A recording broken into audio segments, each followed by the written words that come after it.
Good afternoon students. आज का जो हमारा टॉपिक है that is upon interpersonal communication, जिसको हम ओरल कम्युनिकेशन भी कहते हैं। जैसे कल हमने पढ़ा था कम्युनिकेशन के बारे में कि क्या होता है कम्युनिकेशन और डिफरेंट टाइप्स ऑफ कम्युनिकेशंस कौन कौन से हैं, तो उसी में से हमने लिया है आज का ओरल कम्युनिकेशन। तो जैसा कि नाम से ही पता लगता है, ओरल मतलब जो हम सुनते हैं या जो हम बोलते हैं बिना लिखा हुआ, तो उसको बोलते हैं ओरल कम्युनिकेशन। अब आइए इसकी डेफिनेशन और इसका प्रोसेस पे आते हैं। कहता है the process of interpersonal communication can not be regarded as phenomena which simply happens. ये इंटरपर्सनल कम्युनिकेशन जो है, ये जो फिनोमिना है, जो ये प्रोसेस है, ये एक ही दम में हैपन्स नहीं हो जाती, एक ही दम में हो नहीं जाती है। बट इसमें क्या होता है, but should be seen as a process. इसको एक प्रोसेस माना जाता है। प्रोसेस में क्या होता है, जिसमें पार्टिसिपेंट्स होते हैं। पार्टिसिपेंट्स मतलब एक सेंडर होता है और एक रिसीवर होता है, और बीच में क्या होता है, उनके मीडियम।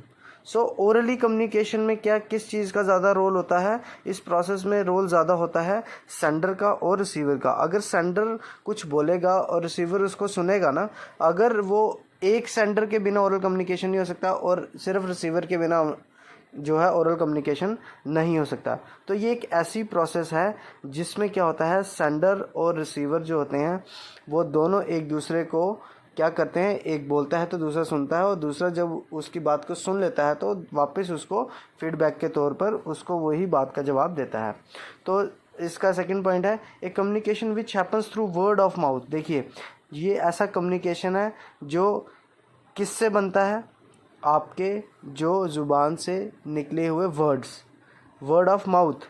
दूसरा स्पोकन वर्ड्स, जो आप बोलते हैं, शब्द बोलते हैं जो आप, ठीक है। और तीसरा कन्वर्सेशन बिटवीन सेंडर और रिसीवर। जैसे कि हम स्कूल में होते हैं, आपकी क्लास लेते हैं, तो मैं जब बोलता हूँ तो मैं क्या हुआ, सेंडर, और आप जब लेक्चर को रिसीव कर रहे हो तो वो क्या हो गया, रिसीवर।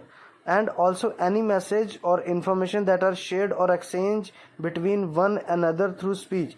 और ऐसा नहीं है कि सिर्फ हम दोनों के बीच, ये एक से मल्टी रिसीवर्स के बीच। जैसे कि आप देखते हो पब्लिक स्पीचेस होती हैं, एक जो नेता होता है, जो लीडर होता है, उसके आगे कितने लोग बैठे होते हैं। तो नेता क्या है, नेता हो गया हमारा सेंडर, और रिसीवर हो गया जो जितने सारे लोग वहाँ सभा बैठी होती है, जितना सारा जमावड़ा बैठा होता है लोगों का, वो सभी क्या कर रहे होते हैं, सुन रहे होते हैं। तो ओरल कम्युनिकेशन में दो बंदों का होना तो है ही है लाजमी, सेंडर और रिसीवर, पर रिसीवर जितने मर्जी हों, कोई उसमें नहीं है doubt.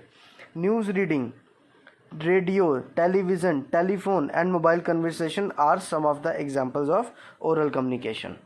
Now the second is oral communication के बारे में एक और चीज़ है, sender और receiver are of course vital in communication। हमें तो पता ही है कि communication में दो बंदों का रोल बहुत ज़्यादा important होता है। हमें तो पता ही है जैसे कि दो बंदों के बीच हमारा ओरल कम्युनिकेशन में बहुत ही वाइटल रोल है, जैसे सेंडर और रिसीवर का। In face to face communication the role of the sender and receiver are not distinct as both parties communicate with each other. मतलब फेस टू फेस एक अलग चीज़ हो गई। फेस टू फेस में क्या हो गया, दोनों पार्टीज जो होती हैं वो एक दूसरे के सामने होती हैं और अपनी बात को रखती हैं, even if in very subtle way such as through eye contact and general body language. कई बार क्या होता है कि कई बार ऐसे होते हैं हालात के हम जहाँ पे अपनी बात को रख नहीं सकते, पर इशारों से समझा सकते हैं, जेस्चर से समझा सकते हैं और आई कांटेक्ट से समझा सकते हैं। कि आई कांटेक्ट हो गया, जैसे इशारा किया तो उनको समझ आ जाए अगले बंदे को। तो यही होता है face to face communication, that is also a part of our oral communication.